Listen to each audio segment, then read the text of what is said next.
Venimos hace un buen rato tratando de comprender a los más jóvenes y muchas veces los miramos con cierta sospecha respecto a cómo se relacionan con el trabajo. A veces muchos jefes los sienten como poco comprometidos. Sin embargo, a veces tal vez hay que detenerse a mirar cómo miramos y tal vez podamos recoger de ahí un fruto para imaginar cómo puede ser el futuro y de nuestro propio bienestar, ¿no?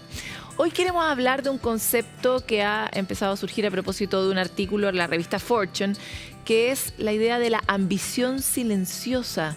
Una manera que tienen las personas más jóvenes de relacionarse con el trabajo y con la ambición que renueva la mirada que tal vez podemos tener sobre nuestra propia ambición y nuestra forma de relacionarnos, en este caso, con el trabajo. Hoy queremos hablar en particular de eso con Juan Pablo del Río, doctor en Medicina de la Universidad de los Andes, psiquiatra infanto-juvenil de la Universidad de Chile y miembro relevante del núcleo IMAI, que se dedica justamente a profundizar sobre la salud de jóvenes, adolescentes y cómo ellos pueden trabajar hoy día con su propio bienestar. Bienvenido. Muchas gracias, Paloma, por la invitación y por darnos el espacio de conversar de este tema tan relevante y que está adquiriendo mucha fuerza en el último tiempo. Quería partir sobre eso, que en el fondo, si pudieras definirnos en una línea, ¿qué es la ambición silenciosa? Mira, la ambición silenciosa es básicamente un cambio de paradigma en las prioridades que están teniendo especialmente la generación millennial y la generación Z a la hora de enfocarse en su relación con el trabajo. Entonces, uno habla de ambición silenciosa cuando cambia la prioridad en lo que antes era escalar en los puestos laborales, conseguir quizás un mejor sueldo, aumentar la productividad. Lo estamos cambiando por priorizar el tiempo con la familia, generar un balance entre la vida personal y la vida laboral, lograr un cierto equilibrio entre estos ámbitos. Entonces, ambición silenciosa es un poco paradójico, claro, impreciso, porque queda como que no se tuviera ambición. Pero en realidad no es que no se tenga ambición, es que la ambición cambió. Es interesante también porque lo pueden haber nombrado de esa manera. ¿Será porque tiene que estar oculto todavía? Exactamente, y bien en realidad desde antes hay todo un fenómeno de hablar de las aspiraciones silenciosas, la renuncia silenciosa y una serie de nombres que nos estaban diciendo que esto no podía salir a la luz. Había como cierta vergüenza, cierta sensación de ser menos por no poner la productividad laboral en el primer lugar. ¿En qué se traduciría en términos concretos en estas nuevas generaciones? ¿Qué decisiones están cambiando y cómo esto afecta a la misma generación y a quienes interactúan con ella? Te hice como 3 preguntas, puedes contestar de una. Vamos a ir por orden, no te preocupes. Mira, en las decisiones puntuales, yo te diría que lo que está cambiando en el mercado laboral es qué se prioriza en la selección de un trabajo. Entonces, por ejemplo, si antes el parámetro principal era el sueldo, hoy día se prioriza un equilibrio, puede ser en las horas laborales, puede ser un equilibrio en la posibilidad de teletrabajar, por ejemplo, un equilibrio en la posibilidad de facilidades de permiso. Entonces, en lo concreto, esto es un cambio en lo que se selecciona. Y eso yo creo que en el diálogo es fundamental, porque ¿a qué apunta en última instancia? A marcar el límite entre mi trabajo y mi vida personal. Es decir, yo no soy mi trabajo es más bien un medio y por lo tanto mis prioridades pueden estar puestas en mi vida personal, sin que esto sea algo que necesariamente se vuelva silencioso, digamos. Ahora es interesante cómo coexiste, porque cuando las personas que trabajan con más jóvenes antes recibían como sus instrucciones como no, es que lo que necesitas es un propósito, porque el propósito es lo que compromete a las personas. Sin embargo, esta idea de decir yo no soy mi trabajo, tal vez no me importa tanto el propósito.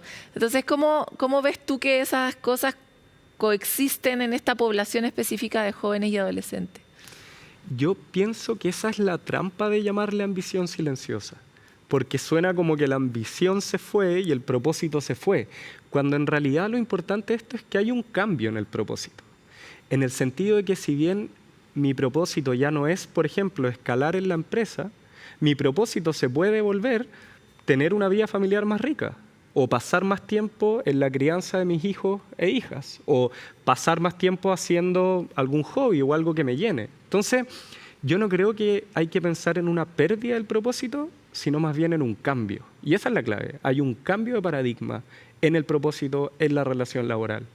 Igual también hay algo que me surge de tu respuesta y tiene que ver con empezar a entender que las cosas no son una o la otra, sino todas juntas, ¿no? Probablemente el propósito sea ser feliz yo en mi vida personal y contribuir a un mejor planeta. Como que es difícil, no sabemos pensar tanto de esa manera, ¿no? Más complejamente. Y por eso me gustaría avanzar un poco hacia qué consejos le darías tú eventualmente a las personas que administran a estos nuevos jóvenes tan complejos para mantenerlos cerca e interesados en trabajar.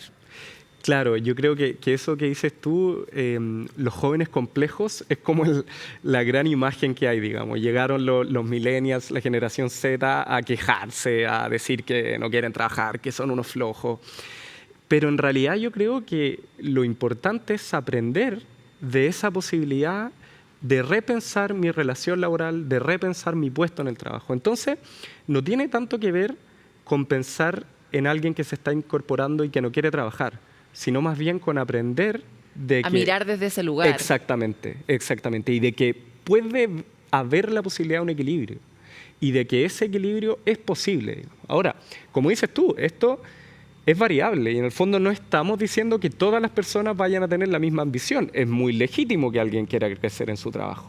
Pero tenemos que dar espacio para que sea legítimo también aquel que quiera mantener el equilibrio. Es interesante también la carga que le pone. Para mí, la complejidad, siendo yo misma una persona compleja, siempre ha sido algo bueno. Pero efectivamente la complejidad como algo malo, y la verdad es que es la condición de existencia hoy día. O sea, exacto. El mundo es complejo, punto. Es una condición, ¿no? Multivariable. Ahí me encantaría avanzar hacia qué herramientas tal vez deberíamos desarrollar para que este proceso de adaptación transgeneracional sea más fácil. O sea, pienso en herramientas concretas no tengo idea, escucha, de conversación, espacios de diálogo, porque es difícil empatizar con un otro tan distinto a veces. Y resulta que el cambio generacional fue medio abrupto, o al menos así es como lo sentimos los mayorcitos.